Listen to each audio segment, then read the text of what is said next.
Boom, boom. Hello, if this is working. Let me just check it's working before I start talking. No, it's actually, it might have started and it's still waiting. So I'm just gonna wait for the stream to see if the stream is coming on. I am broadcasting. How do I? You guys should be watching this on YouTube. You may be able to watch it on Google Plus. I'm not 100% sure. I'm trying to see whether this is actually being streamed right now. Oh wait, let's see.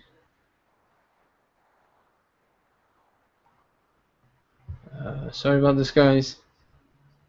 Yep, we are. You can see me. So I'm gonna start now.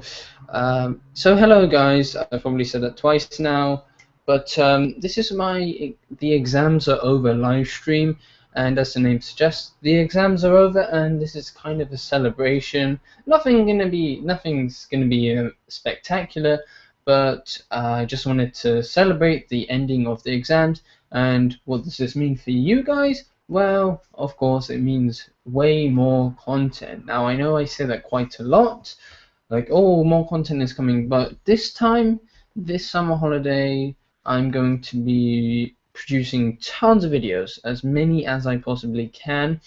So this week alone, I'm going to be recording at least 5 videos. So that's going to be really good. I mean, for you guys, maybe I might be near death, but that's different. So 5 videos being recorded this week. When they're uploaded depends. I'm going to try and have a good schedule.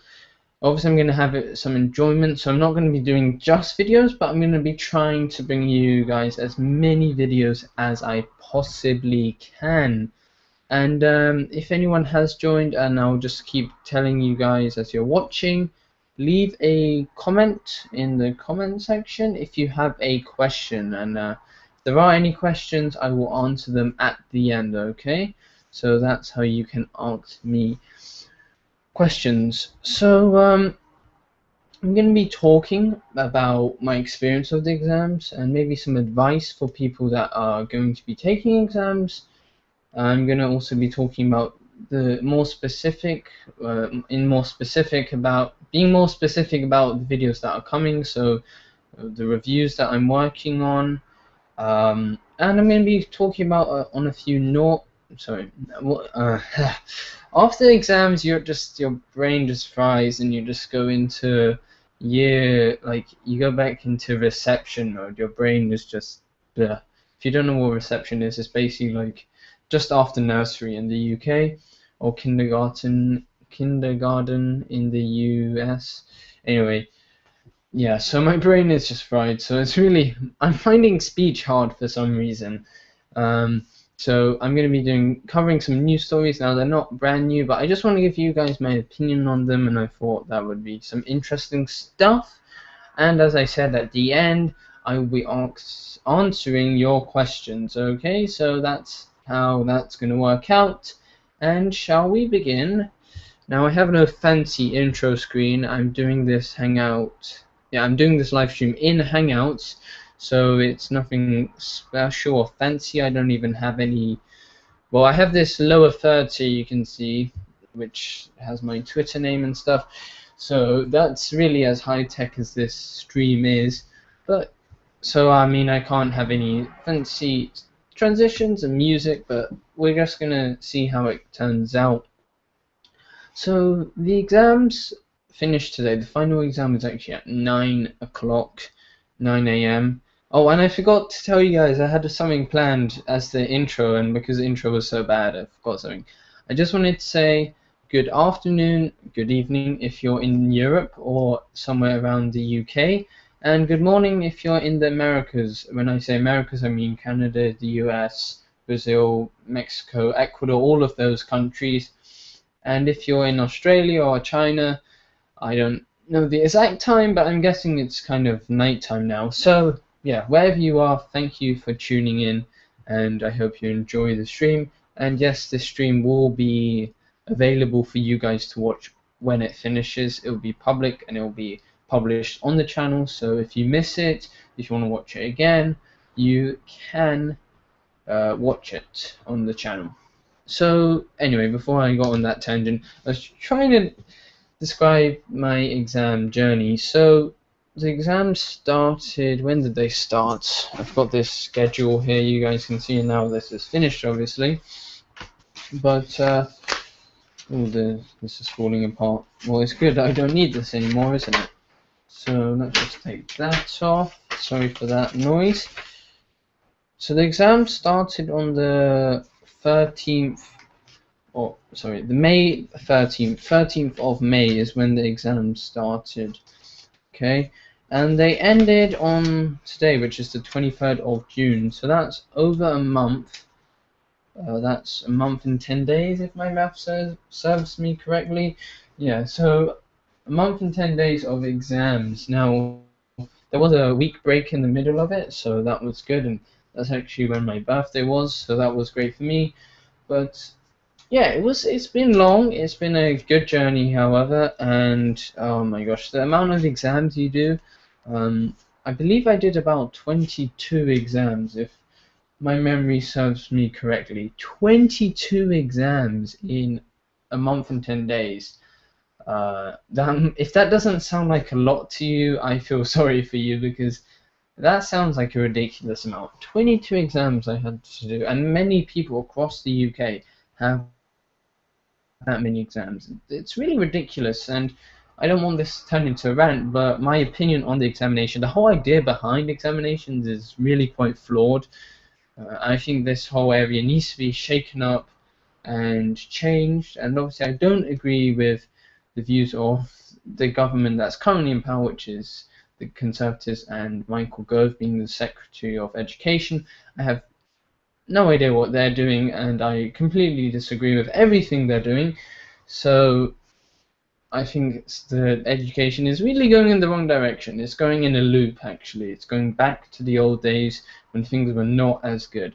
Anyway, I found the exams rather okay. They just felt like the mock exams we did. Now, the mock exams were exams we did back in December, and these were, as the name suggests, mocks. They were pretend exams, so they were therefore as a preparation for us to, well, to prepare for the exam, to see how we're doing, to see how we can improve. And these exams, even though these are the real exams, the public examinations, the ones that count towards that grade, they just felt like another mock. They just felt like another mock, because we've done them so many times, and we didn't just do them in December. That was just a mock exam period, but we've done them since, well, year 9 we were doing exams, year 10, and all the way through year 11 as well. So they just felt normal, and that could be good, that could be bad. You know, in the good sense is,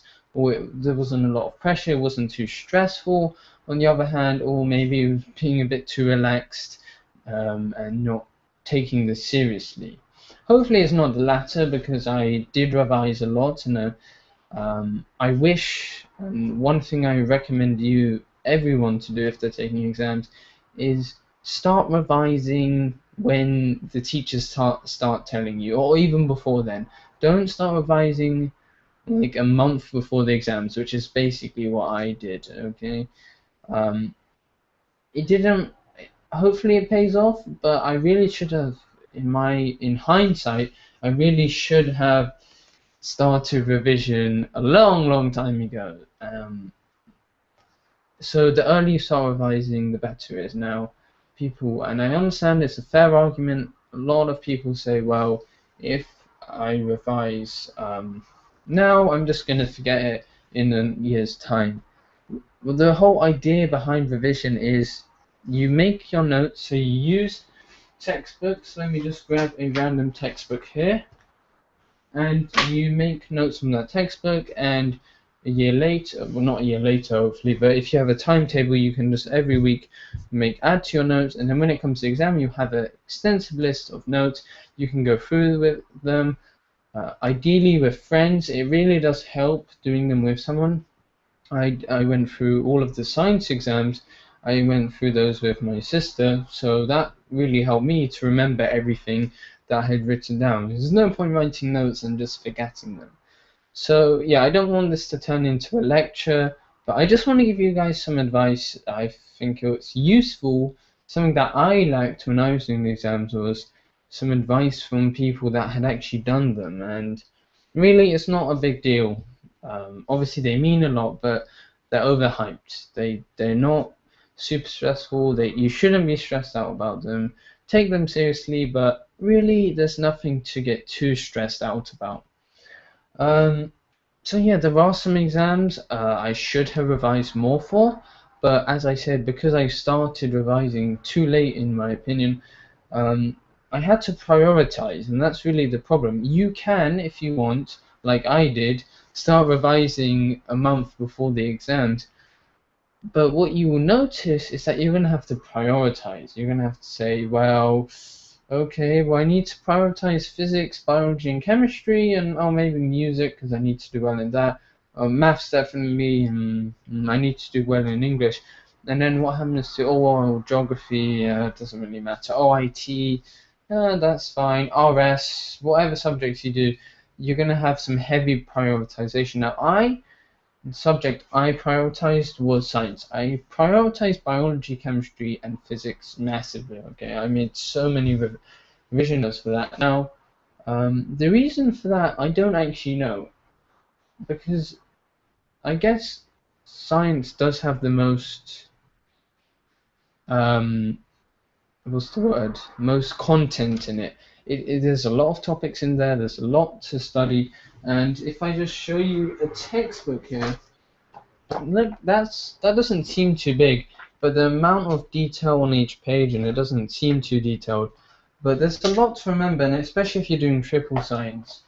Well, the C7, B7, P7, it's not too hard, but you've got to revise for that a lot. So I prioritize science, that's what I did, and perhaps I neglected subjects like geography and like Spanish and stuff like that. So that's just how it turned out. So that's how I found the exams, and I just wanted to give you guys some advice. Obviously, take this whole, so what I've just said, all with a pinch of salt, because I'm not an expert. I don't want you to take my words as solid fact. I'm just giving you someone who's done the exams, who has experienced it. I just wanted to give you guys my experience, and it may help you study or revise for any examination you're doing, really. So start preparing at the early stages, and that's what you need to start doing, to be honest. Right, so that was the exams. But something more interesting for the people who are probably subscribed to this channel is the stuff that's coming next. So what's coming up? Well, my monitor review now, if you remember this was the LG23EA63-P. I think I got that right. Yep. So that monitor I did an unboxing for, and I'm going to try and show you that now. I did an unboxing for that video, and I set it up, but I never actually well, I haven't done the review yet, so I'm going to be reviewing that. What can I say about it? Well, it's a really good monitor. It's at a great price. The only issue I have with it is the wobbly stand. Now, bear with me. The webcam is actually on top of this monitor, so I'm going to just show you how wobbly this monitor is. Can you see that? No, that's not an earthquake. That's not CGI. That is me simply pressing down on one side of the monitor. Okay, my hand's here. I'm going to press down on one side of the monitor. Yeah, it tilts quite a lot. Now you probably can't see that much, but it also tilts forward and backwards quite a lot, which is not very good. That's the only issue I have with the monitor. Apart from that, it's really quite good. It doesn't have inbuilt speakers, but for the price it is, I think it's really worth it. So I'm just going to try and show you guys that if I start screen share, okay, I'm just going to, if I play this, skip the ad, you should be able to see this. Here we are. So that's my unboxing of that monitor. Let me just check that screen share is working. Okay, that's good. Right, so that's the unboxing video. That's the webcam. Sorry, not the webcam. The monitor that I will be reviewing. The Xbox One review will be coming up. Now, one of you, I think it's Dat Breezy, who's a really awesome member of the community, was telling me, oh, when's your Xbox review coming out? And I was like, yeah, it's coming out. I've just been working on it, and I'm actually happy that it's taken me a long time to do this review. And here's the controller, just so I can show you that I actually have the console, if anyone didn't believe that. And I'm happy I delayed the review. Now, that's not why I delayed the review. The reason I delayed the review is quite obvious. I wasn't able to. I didn't have time. Well, I could have, but it would have been too stressful. And I want to make the content. I don't want to compromise anything on this channel, to be fair. So that's why I delayed it. And I'm happy I did, because the Xbox One is it's so much more compelling now than it was when I bought it. It has many of the requirements, like the Kinect, are now taken away. Xbox Live Gold being mandatory for services like Netflix and Hulu, that stuff has been taken away, so that's good, and I'm happy that I'll be reviewing it. I like the console. I personally think there's a distinct lack of games on here right now, and I know E3 just happened, and I was kind of excited, but the things that excited me most wasn't really anything new. Far Cry 4, Creed, Unity, GTA 5, Next Gen, the list goes on, but nothing too new. Sorry, I have a slight nose itch here. Nothing too new. So that's really what I'm kind of disappointed about the console. And its size. It doesn't feel like a big deal. If you have it now, it's down here, so I can't really show you. But it's huge. Trying to think of something comparable to its size. There really isn't much I can compare it to. Let's see this. Oh, I turned it on by accident, but it's about this thick, okay? Now it's actually thicker than this. Now this is a Lego set, yeah. It's thicker than that, so it's about that thick. And yeah, it's pretty ridiculous. It's too thick, and the Kinect is also just a behemoth. They're both too big. Turn off Xbox. Okay, it doesn't want to turn off. Anyway, so yeah, it's too big and distinct lack of games, but I think the graphics are a good upgrade, and I'm just waiting. I'm just waiting for the console to get better and better. And I'm sure it will. I'm sure it will get better over time. So that's going to be a fun review to do. What next? Something you may not be expecting. I've never actually showed anyone here. Actually, if you have a very keen eye, you may have seen or noticed on Google Plus, but I highly doubt anyone has done that. It is this. Do you want to guess what it is? And it's not the case itself. There's something inside the case. And just to be a troll and just to make it that much more fun, I'm going to talk about the case before the device inside the case. If you have a very keen eye, you may be able to tell what phone this is. I gave you a clue. It's a phone. Wow. I'm going to try and show you the sides of the case without spoiling what the phone is. Yeah. Ooh, how am I going to do this? Yeah. There you go. There's the sides. Metallic finish there. This is the... what's this called? The SGP Neo Hybrid case, and I really quite like it. Now, I have only had it for a day now, and it's been pretty good. Dropping it from height, I'm not going to actually drop it, because that would be very embarrassing if it did break, but it seems really quite tough. One issue with it is that it makes the device really a lot larger, and it's not as easy to fit in hand. Now, the device inside here, which I'll tell you in about 10 seconds, or maybe a bit more, is quite large, but it's quite easy to hold, or I found it pretty easy to hold. But this case makes it a bit larger. And this device is the Nexus 5. Now, because the Nexus really has quite an understated design, even if I just showed you it like this, you probably wouldn't be able to tell, and granted it has a case on it, but the only real way of determining this phone is that it says Nexus on the back. So the design is understated, and a lot of people want flamboyant designs on their smartphones. They say, "Oh, we need flamboyant designs," and not the word flamboyant is not really the best one to describe it, but people want interesting, different designs from phones like the iPhone. And I know this is the old iPhone or the older iPhone, so something to spell down there. But yeah, it's understated, but I like that. I'm under the belief that a device is to not get in the way. It's simply to house your experience. The software, which I'll show you here, this is the experience, and yeah, that's a dog with my picture shaking.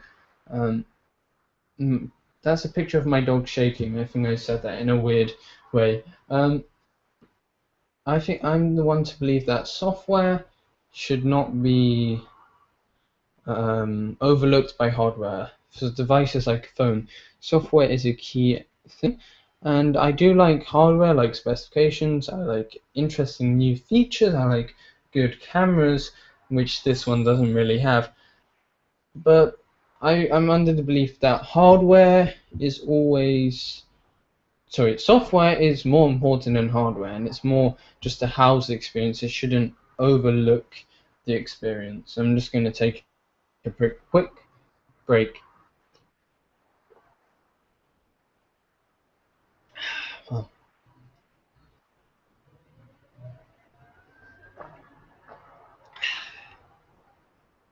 Mm-hmm.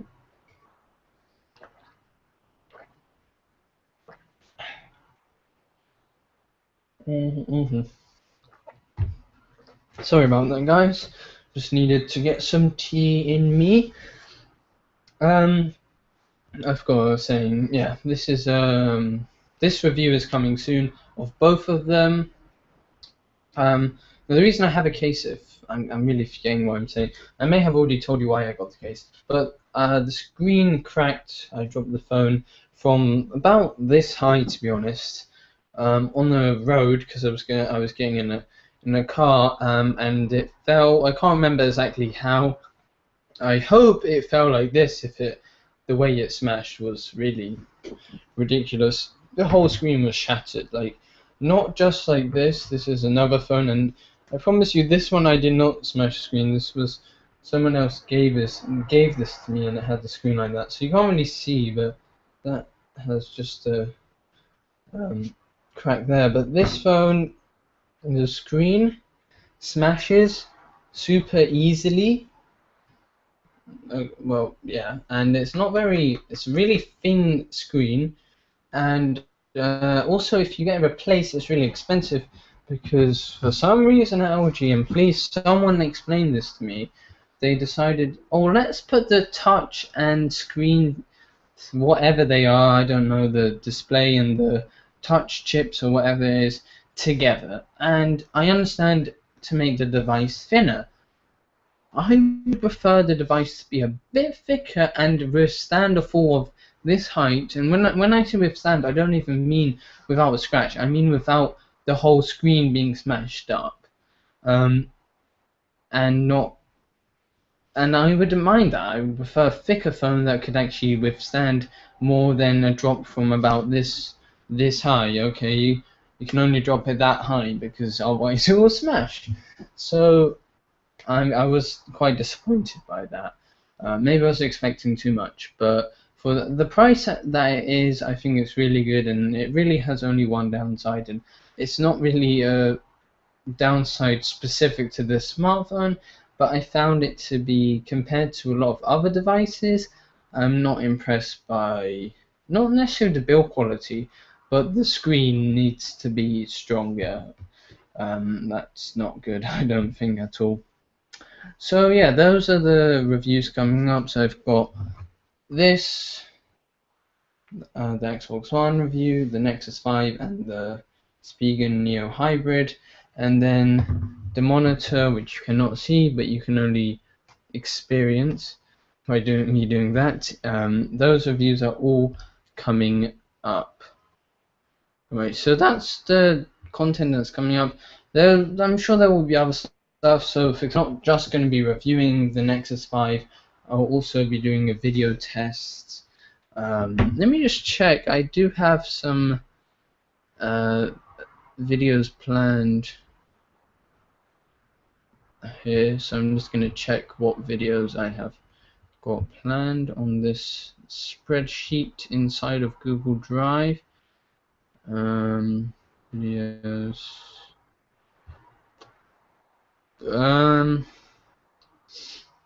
So I'll be doing yeah, that's basically it.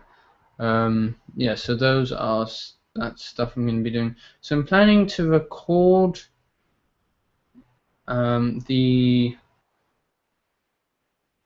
monitor review on the 25th, which is in 2 days' time. Maybe be uploaded on that day, we'll see. And the Xbox One review the following day, which is the 26th. So let's hope that all goes well, and I'm sure you guys will as well. So yeah, that's the stuff, the content that is coming up. Now I'm going to talk a bit about the Amazon Fire Phone. Now, yes, this is not brand new, and I know full well that it is old news. It came out about sometime last week, but I didn't make a video on it, obviously, so I wanted to talk to you guys about it now. So let me just go to a website that has something on this device. I should have really prepared this, but I just want to show you. I kind of can go through the specifications. Does it Amazon? Yeah, Amazon do have their web page on it, and yeah, it's not coming to the UK yet. I don't know when, but when you hear my opinion on it, you realize why I don't really care too much about when or whether it's ever coming to the UK. So screen share appears to be working, which is very good.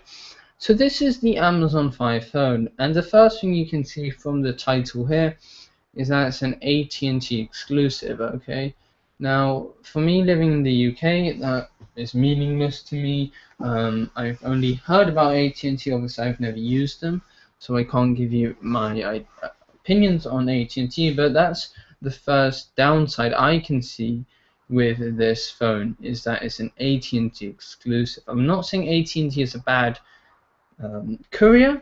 Sorry, not courier. That's the wrong term. Carrier, but exclusives are never good, and it's only gonna hurt the phone's sales.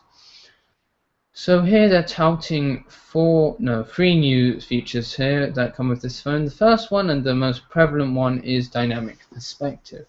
Now, I think this is new, it's innovative, it's exciting. If you don't know what dynamic perspective is, it's imagine parallax which is on iOS 7, but it does a lot more. So when you move the device, it's contextual, and you can do stuff like scroll by moving the screen up and down, by looking down to the bottom of the display. Now, stuff like this was on the S4, and people called it gimmicky, but this phone does have the technology to support it. It's got 4 cameras on the front that are dedicated to this dynamic perspective mode. One and then another camera, just a normal front facing, and it has a 13 megapixel rear camera. I'll go over the camera later on, but dynamic perspective, the issue I have with it is that this phone is kind of riding on that one feature, and it doesn't look that impressive. So there's a lot of compromises that have been made. Obviously, it looks quite ugly now. That's not a big deal for most of us, but 4 cameras, they look really prevalent. They're really obvious, and they really need to work well for them to be worthwhile being there. Also, is it just going to get in the way? Are people going to feel sick like they did with parallax on the iOS 7? Is it going to be the same thing? That's an issue. So if a lot of people are turning off the flagship feature, it makes the whole idea of even introducing it kind of pointless. And yeah, and it could also be incredibly gimmicky. It could just be a gimmick that doesn't add anything to the experience. So I'm pessimistic. I'm not saying this is going to be a failure. I don't think it's going to sell that well, to be fair. But it could be good. I don't know. I'm not really too interested in it. And you may say, well, why would you talk about something you're not interested in? Well, I'm interested in discussing it, but I wouldn't buy it myself. And I wouldn't recommend. I'm not going to say I wouldn't recommend you buy it, but really, it's quite limited. So there's something else there going on about Firefly technology. Now, this is something that people are mixed on, and I'm on the side that are not really sold on this. And the reason is, why do I want this? This is just adding to the consumerist ways of capitalism. So it's just another excuse for us to buy more things, and that's not really a good thing. People want to be more convenient to buy things. Well, the best way to do that is have a better income rather than to literally, oh, I can buy this piece of cloth that's on this table, or you could just ask the person where they got it from, and then it's going to try and get you to buy it on Amazon, and touting that it has many products in the database. So plus over 100 million items. So that includes movies, TV episodes, songs, and products, and they're going to try and give you places to buy those on Amazon. So that could be good, but I'm pretty sure Google had Google goggles, and it's still around now, but they didn't kill it, but they don't really show any care for it anymore. And it kind of did a similar thing. Wasn't as well featured in the terms of buying things, but I don't think I would never buy a phone because all I can buy products that are around. So the Firefly technology, really, there's not much technology behind it. It's just a database and recognition software, which I'm sure has been out for a long time now. Now it has a dedicated button to this, and this just really epitomizes how ridiculous this whole thing is. That there's a dedicated button to buying something you see. Now, the one good thing about the Firefly button, and the reason why it's stupid that it's called the Firefly button, is because by default, if you just press it normally, so a short press, it launches the camera. So really, it's just a camera button with the Firefly being a Firefly being an extra, so you have to long press for Firefly. So it's really more of a camera button, and I'm really a big fan of camera buttons on phones. They're really convenient, and especially if it can if it has half press to autofocus. I doubt it will, but still a camera button is good nevertheless. And Mayday, basically, it's very good actually. This is one thing I like about the phone. Problem is, it's not specific to this phone. It's really specific to all of Amazon's products. And essentially, you get free live on-device video support with an Amazon expert.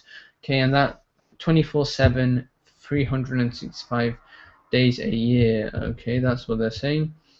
And you can do it over Wi-Fi and data. Now they're saying you can do it over data. If you have a data limit, that's probably not the best idea. So I like the Mayday feature. I think that's something that could get this to sell. But then again, Amazon have very good customer service, but I don't think that's going to sell a phone necessarily. So you get a full year of Prime with this, which is good, I guess. But I mean, is that really a selling point? No, it would be ridiculous to buy a phone because you get a free year of Prime, and that's only for a limited time anyway. So they're giving us some more examples of it here. So dynamic perspective, you can see how it doesn't look really anything amazing, to be fair. So it's giving you some stuff about developing. There's a developer kit SDK for this dynamic perspective technology, Firefly technology. Again, I don't think it's very compelling. And it says here over 70 million products. And then it says here over 100 million items. So there's 70 million products, and then the other 30 million are other items like CD, songs. I don't know. That's confusing to me. And then they're going with Mayday. And now the camera is something that I'm not truly impressed by because we haven't seen it. It could be better than the competitors. Now they're showing here the S5 and the 5S, and the S5 is known to be a great camera. Now they've only shown a nighttime shot, and the S5 looks really good in daytime. So maybe this phone is going to be good at nighttime, but maybe not so much in daytime. I don't know. You can't really say much from a sample like that. But it looks, from this, which is probably very biased, it looks very good. It looks like a good camera. Now it's got OIS, which is good, better stabilization. 1080p video, good, not amazing. It's not 4K, but 4K on phones recording isn't really necessary, and I don't know. I'm really mixed on 4K, so I don't want to go on about 4K, but 1080p video does. You get free unlimited photo storage in the cloud. This isn't really an amazing feature because if you buy any other Android phone, or one that has stock Android or has Google Play services, which this phone doesn't, which is just ridiculous, you get to back up your photos free anyway, so this isn't really a big deal here. Intelligent HDR, I'm sure another phone has that. I can't remember which one. Or many other phones at least have that. So really nothing revolutionary with this camera, but it's of good quality. It's not a disappointment like on the HTC One and the Nexus 5. And this is running Android, but you'll notice that a lot of the default apps are not here. Example, maps, that I believe that's Amazon's own mapping. I've never really experienced that. But stuff, so basically all of that Google stuff, Gmail, Google Now, Chrome, the calendar, all of that stuff that is, I find, is a selling point for Android actually, is not on this phone. So you're getting a phone that's limited in Google Play services and other apps. It has its own app store, which again, I don't see the whole need for that. I think having a skin is a good idea for what Amazon are trying to do, but they could do it without losing the a large number of apps and Google Play services. And clearly they don't want you to be using Google Play services. They want you to be using their services. But I think they've either got to make their services better. And I'm not talking about the shopping service. Obviously that's good, but the services like Maps and the Silk browser, stuff that I doubt will be as good as the Google services. And now I haven't used it, so I can't say anything about that. But I highly doubt the maps are going to be better than Google Maps, and Chrome is a really good browser.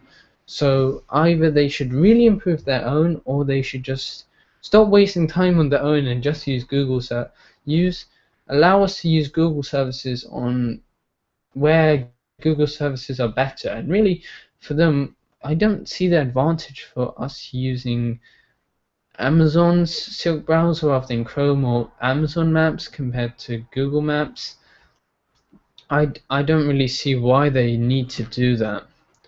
So yeah, that's just that. So carousel, Really, I'm not sold on that UI. I'm not a fan of the skin, and yes, it is Android. It's just a heavily forked version of Android. Obviously, it works for the experience they're trying to give, but I don't think that the carousel view is well, it can be intuitive, but it's very slow. If I want to get to an app, I have to swipe along the carousel. So I'm not really impressed with that. Specifications, I'm not going to go with those because they really are what you expect these days. Snapdragon 800, Adreno 330, 2 GB of RAM, all of that stuff. Audio, it's got front-facing speakers, or I believe it has one, maybe two, I'm not sure.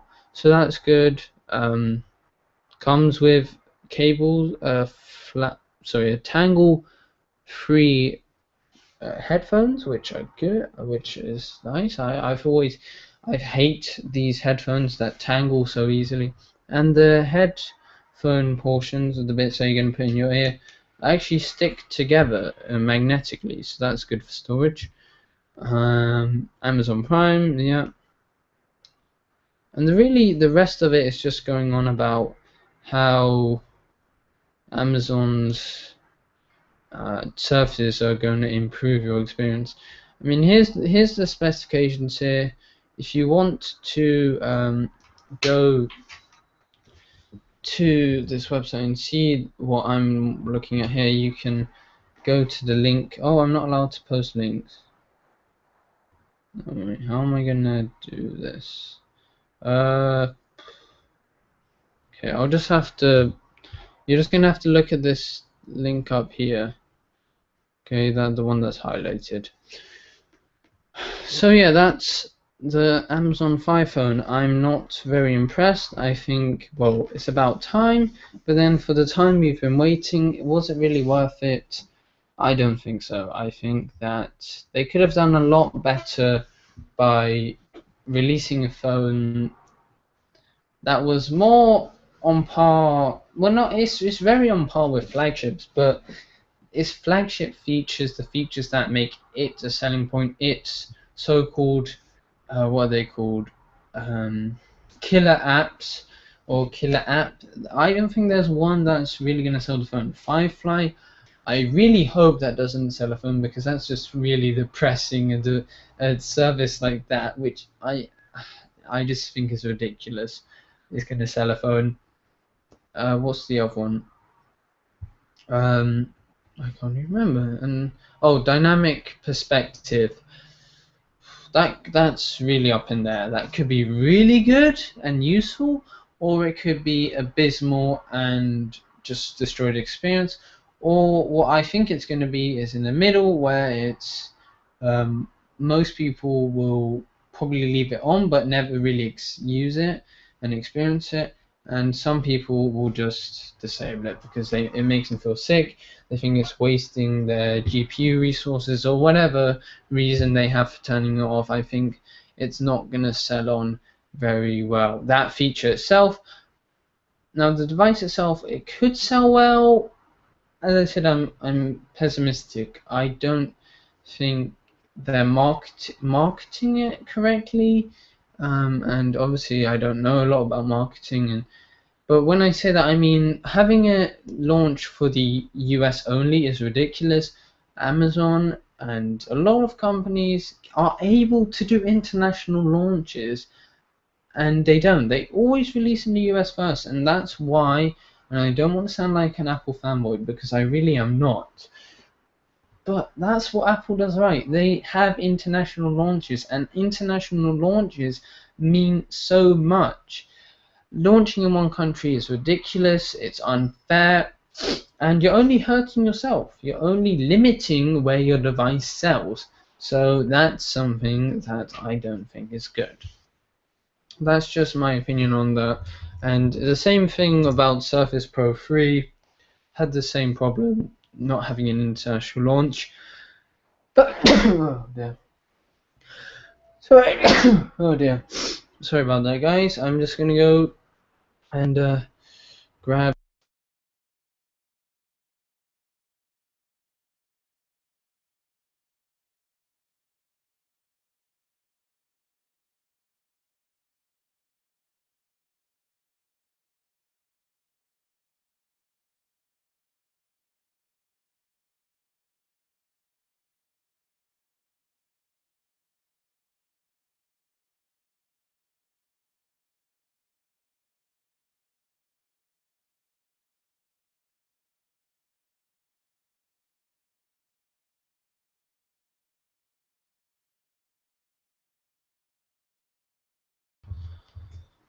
Alright, so I'm back and hopefully still alive. So, what was I saying? Yeah, that's that done. That topic of the Amazon Fire phone could sell well. I don't think it's going to be a major selling. Oh, it's not going to sell like hotcakes. Ha ha ha, that's hilarious. That pun wasn't even funny. Now, something else I wanted to talk about is the possible end of the Nexus line. People have been talking about this for a very, very long time, and I've always not really agreed with this. I've always thought, oh, that's ridiculous. How could Google end the Nexus line? It's really vital in keeping Android the way it is, and they're selling really well now because of their lower price. So why would they end it? Well, it's looking more and more likely that this is the case, and that's not very good. Now, the Google line has always been, sorry, not the Google line, the Nexus line has always been about making, well, originally it was about making devices that were kind of halo products. They weren't designed for consumers, they were designed for developers, and they were designed to set the benchmark for other Android phones so that companies like Samsung would say, oh, well, we should really be looking at, this Nexus phone and how it's designed, and that should really influence how we make our devices. And then Google realized, well, we could do something else with it. So they took it in another direction, and the other direction they took it in was aiming it for the consumer, making it a low cost, and it has a few compromises, but the price is a key selling point. So that's where we are now. And there were rumors that Google might just be killing off this line. Now, they could release one last Nexus. They could release the Nexus 7 this year. They could release their last Nexus 5 or Nexus 6, whatever it's called. And maybe even the Nexus 10. Who knows? But it's looking that this would be the last year if any were released, which would be a real shame. Maybe it's time for them to move on, but where they're apparently going to be going is Android Silver. Now, I haven't done too much research on it, so my opinions on it aren't exactly extensive or fully rounded, but it could be good. I just really wish that if they do bring out Android Silver, it really needs to be like the Nexus line. It needs to be as important, as instrumental in the industry as the Nexus line was. So let's just hope it does well.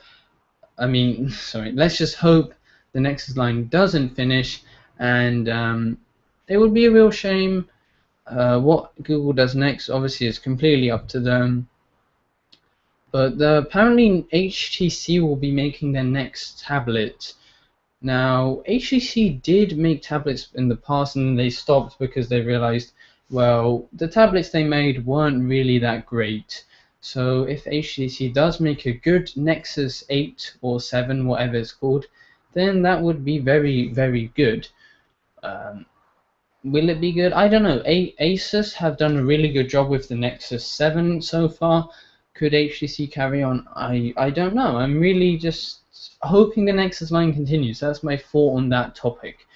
And Android Silver could be a good replacement, but sadly I have a feeling there is a chance that it won't be as good as people are making it out to be. Right. So that's really all I wanted to talk about, guys. So if you did enjoy the live stream, I believe there's a like button there. You can leave a comment. You can follow me here, Mr. BD9, on Twitter. I'm also on Google. That's Dominic London on Google+. The links are below for those social networks. And that's about it, guys. So if you missed any of the live stream, the whole thing is going to be uploaded. You can watch the parts, and I will hopefully for you guys put a time code down there so you know what I was talking about when, if you do want to watch afterwards. Thanks for watching, guys, and hopefully I will see you very soon. Take care.